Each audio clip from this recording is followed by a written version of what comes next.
श्रोते हो नमस्कार. आजच्या वृत्तविशेष कार्यक्रमात आपलं स्वागत. स्वित्झर्लंडमधल्या दावोस इथे सुरू असलेल्या जागतिक आर्थिक परिषदेचा आज समारोप झाला. जागतिक अर्थव्यवस्थेत महत्त्वाच्या मानल्या जाणाऱ्या परिषदेत भारताचं आर्थिक पॉवर हाऊस असलेल्या महाराष्ट्रानं पुन्हा एकदा आपलं वर्चस्व सिद्ध केलं. या परिषदेत 30 लाख कोटी रुपयांचे विक्रमी सामंजस्य करार करून महाराष्ट्रानं जागतिक गुंतवणूकदारांचा विश्वास संपादन केला. आजच्या वृत्तविशेष कार्यक्रमात आपण याच ऐतिहासिक यशाचा वेध घेणार आहोत. श्रोते हो, दावोसमध्ये महाराष्ट्राच्या दालनाचं उद्घाटन झाल्यापासूनच गुंतवणूकदारांचा ओघ सुरू होता. मुख्यमंत्री आणि राज्याच्या शिष्टमंडळानं यावर्षी केवळ पारंपरिक उद्योगांवरच नव्हे तर कृत्रिम बुद्धिमत्ता, क्वांटम कम्प्युटिंग, हरित ऊर्जा आणि अत्याधुनिक पायाभूत सुविधांवर भर दिला. गेल्या वर्षी म्हणजेच 2025मध्ये महाराष्ट्रानं दावोसमध्ये 15 लाख कोटींच्या गुंतवणुकीचा टप्पा ओलांडून देशाला चकित केलं होतं. पण यावर्षी 2026मध्ये राज्यानं त्या पुढचा टप्पा गाठला. यंदाच्या जागतिक आर्थिक परिषदेत महाराष्ट्रानं तब्बल 30 लाख कोटी रुपयांचे करार केले आहेत. म्हणजेच गेल्या वर्षाच्या तुलनेत ही गुंतवणूक थेट दुप्पट झाली आहे. या परिषदेत झालेल्या करारांनुसार महाराष्ट्रात 40 लाख नवीन रोजगार निर्माण होण्याचं उद्दिष्ट ठेवण्यात आलं आहे. विशेष म्हणजे यातली 83% गुंतवणूक ही 18 देशांमधून येणारी थेट परकीय गुंतवणूक आहे. यामध्ये टाटा समूहातर्फे नवी मुंबई विमानतळावर उभारण्यात येणारी इनोव्हेशन सिटी, लोढा समूहाची डेटा सेंटर्स आणि गडचिरोलीसारख्या आदिवासी भागात होणारा 20,000 कोटींचा पोलाद प्रकल्प अशा महत्त्वपूर्ण करारांचा समावेश आहे. या यशाविषयी स्वतः मुख्यमंत्री काय म्हणतात ते आता आपण ऐकूया. मला सांगताना आनंद वाटतो की जवळपास गुंतवणुकीचे करार जे आपण केले आहेत किंवा जे काही गुंतवणुकीच्या अनाउन्समेंट आपण केलेल्या आहेत त्या 30 लाख कोटी रुपयाच्या आहेत आणि याच्या व्यतिरिक्त 7 ते 10 लाख कोटी रुपये अजून अशा स्टेजला आहेत की ज्या संदर्भात आपली प्राथमिक बोलणी झालेली आहे. त्या संदर्भातलं काही एक प्रकारचं ॲग्रीमेंटही झालंय, पण पुढच्या महिन्या किंवा 2 महिन्यामध्ये ॲक्च्युअल MOUच्या स्टेजला ते येतील. त्यामुळे एक अतिशय यशस्वी अशा पद्धतीची गुंतवणूक आपल्याला प्राप्त झालेली आहे. 30 लाख कोटीची गुंतवणूक या ठिकाणी आणि अजून 7 ते 10 लाख कोटी ही गुंतवणूक पुढच्या काळामध्ये वाढेल अशा पद्धतीने गुंतवणूक आपण करू शकलो. विशेषतः मला हे सांगितलं पाहिजे की ही जी काही गुंतवणूक आहे यामध्ये इंडस्ट्री सेक्टर आहे, याच्यामध्ये सर्व्हिस सेक्टर आहे, याच्यामध्ये ॲग्रिकल्चर आहे, याच्यामध्ये टेक्नॉलॉजीचं क्षेत्र आहे. सगळ्या क्षेत्रांमध्ये मोठ्या प्रमाणात ही इन्व्हेस्टमेंट केलेली आहे.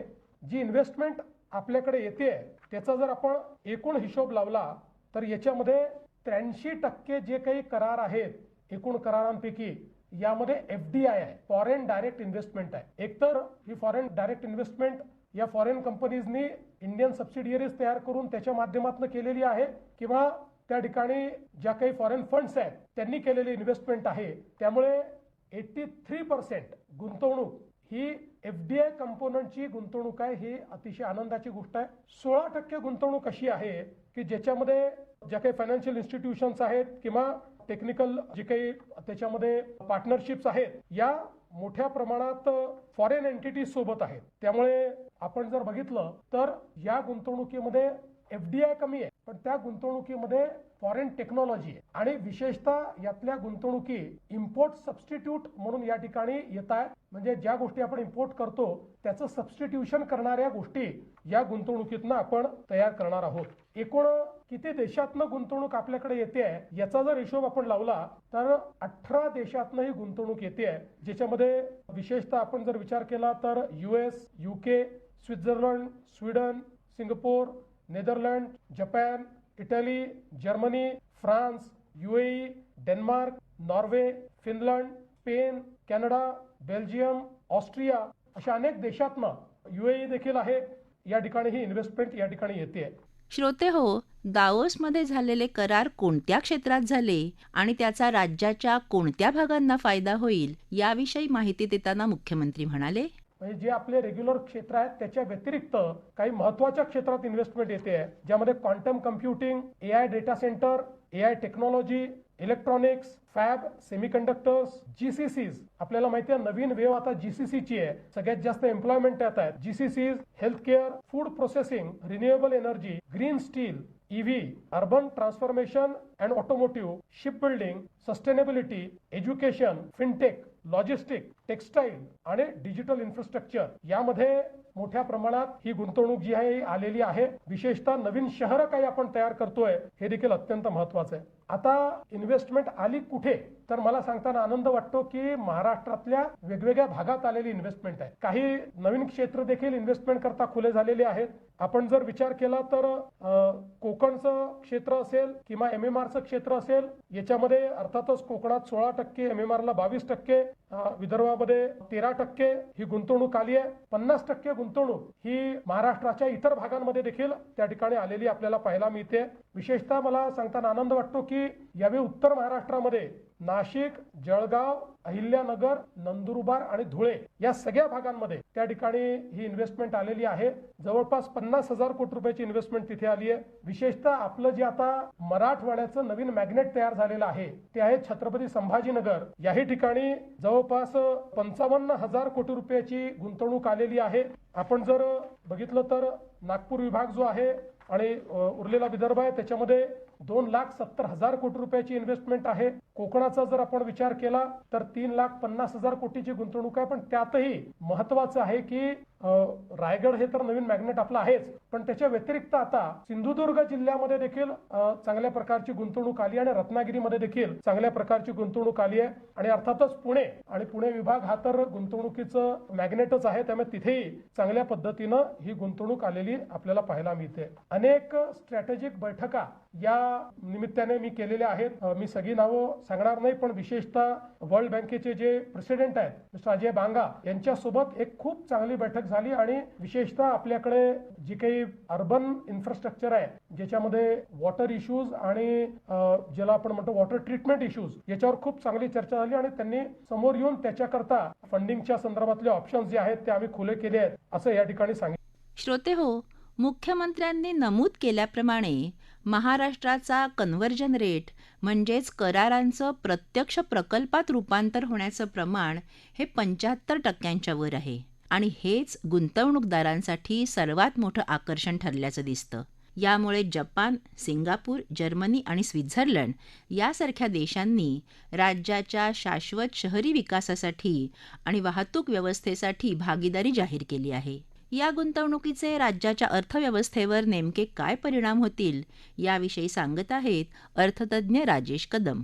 दाओसमध्ये आयोजित वर्ल्ड इकॉनॉमिक फोरम मध्ये महाराष्ट्राने 30 लाख कोटी रुपयांचे गुंतवणूक करार केले असून आणखी 10 लाख कोटींच्या गुंतवणूक करारांची प्राथमिक बोलणी सुरू झाल्याची माहिती मुख्यमंत्री माननीय देवेंद्र फडणवीस यांनी पत्रकारांना दिली. पत्रकारांना त्यांनी VCच्या माध्यमातून हे सर्व त्यांनी अधोरेखित केलं. यातून जवळपास 40 लाख रोजगार निर्मितीचे उद्दिष्ट साध्य होणार आहे असंही त्यांनी सांगितलं. यामध्ये 83% थेट परकीय गुंतवणूक येणार आहे. 16% ही मुख्यतः परकीय तंत्रज्ञान भागीदारी किंवा टेक्नॉलॉजी पार्टनरशिप, फॉरेन टेक्नॉलॉजी किंवा इम्पोर्ट सबस्टिट्यूशन या कारणामुळे येऊ शकेल. आता थेट परकीय गुंतवणूक जेव्हा येते तेव्हा असा प्रश्न विचारला जातो की प्रत्येक वेळेस आपण दाओसमध्ये जातो आणि करार केले जातात, पण ते करार येताना दिसत नाहीत. तर कोणत्याही गोष्टी जेव्हा थेट परकीय गुंतवणूक येते तेव्हा ती मुख्य करून 3 ते 7 वर्षाच्या कालावधीत ती परिपूर्ण होत असते. म्हणजे अगदी थेट लँड घेण्यापासून ते फॅक्टरी सेटअप करण्यापासून ती फॅक्टरी कमिशन होईपर्यंत जवळपास 3 ते 7 वर्षांचा कालावधी लागत असतो. हे सुद्धा त्यांनी तिथे अधोरेखित केलं. यामध्ये मुख्यतः 18 देशांनी हे करार केलेले आहेत. यामध्ये America, England, Singapore, Japan, Switzerland, Sweden, Netherland, Norway, Italy, Japan, Germany, France, Austria, UAE, Spain, Canada, Belgium इत्यादी देशांचा समावेश आहे. यामध्ये मुख्य करून इंडस्ट्रीयल, सर्व्हिसेस, ऍग्रिकल्चरल, टेक्नॉलॉजी अशा सर्वच क्षेत्रात गुंतवणूक येते आहे. आणि याचा कन्व्हर्जन रेशो हा जवळपास 75% आहे. गेल्या वर्षीचे जे केलेले करार होते ते 75% प्रत्यक्षात आलेले आहेत, हे सुद्धा त्यांनी सांगितलेलं आहे. त्याचबरोबर याच्यामध्ये खूप चांगल्या चांगल्या कंपनीजनी इन्व्हेस्टमेंट केलेली आहे. उदाहरणार्थ एसबीजी ग्रुप, केनियस international, Brookfield, RMZ, Indo Italian chamber of commerce, IISM global, Arcelor Mittal, ACME cleantech solution, Tinman global, TGH data centre, Harley of London, SR, TARQ Semicon, capital land, open AI, Princeton data group, Nvidia, Skoda auto, Volkswagen, STT media, iron mountain, IONQ, त्यानंतर आपल्याच देशाचे एवढा मोठा group जो टाटा सारखा जो 165 देशांमध्ये त्याचा प्रेझेन्स आहे, तर त्यांनी Adani, Reliance, ghost works, Coca Cola, Bosch, M2M इत्यादी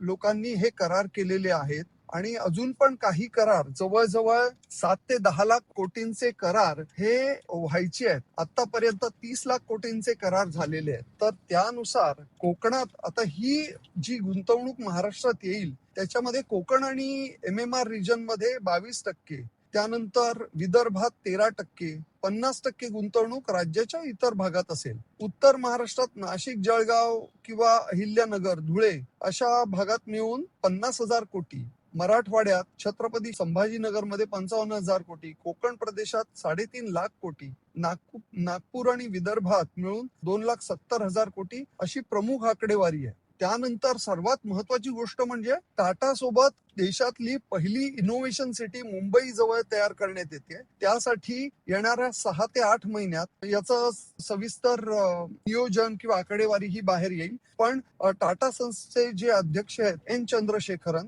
यांनी याबाबत चर्चा झाली असून यांच्यासोबत तर 1 लाख करोड टाटा ग्रुप याच्यामध्ये इन्व्हेस्टमेंट करणार आहे. त्यानंतर मुंबईत सर्क्युलर इकॉनॉमी सुद्धा तयार करण्यात येणार आहे, ज्याच्यामुळे आज जे काही मुंबईचं पोल्युशन जे आहे ते बऱ्यापैकी कंट्रोलमध्ये येईल. हवा आणि पाणी याचे प्रश्न सुद्धा सोडवण्यात येतील. याच्या सर्व प्रकारच्या वेस्टवर प्रक्रिया झाली पाहिजे, यातून हा प्रयत्न करण्यात येणार आहे. तर याचा पुढच्या 2 ते 3 वर्षात आपल्याला हा परिणाम दिसू शकेल.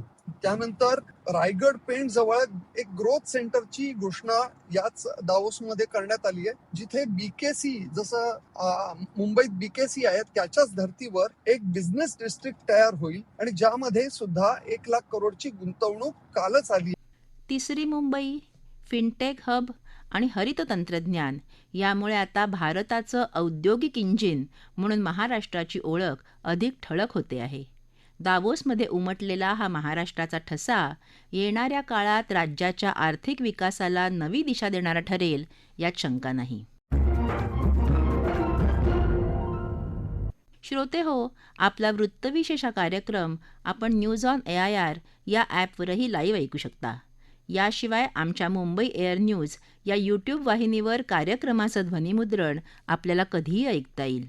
याबरोबरच आजचा वृत्तविशेष कार्यक्रम संपला. हा कार्यक्रम आकाशवाणी मुंबईच्या प्रादेशिक वृत्त विभागानं सादर केला. संपादन आणि सादरकर्त्या भावना गोखले, निर्मिती सहाय्य गुरुनाथ तेरवणकर, लेखन आणि समन्वय निखिलेश चित्रे आणि निवेदन नंदिनी मथुरे.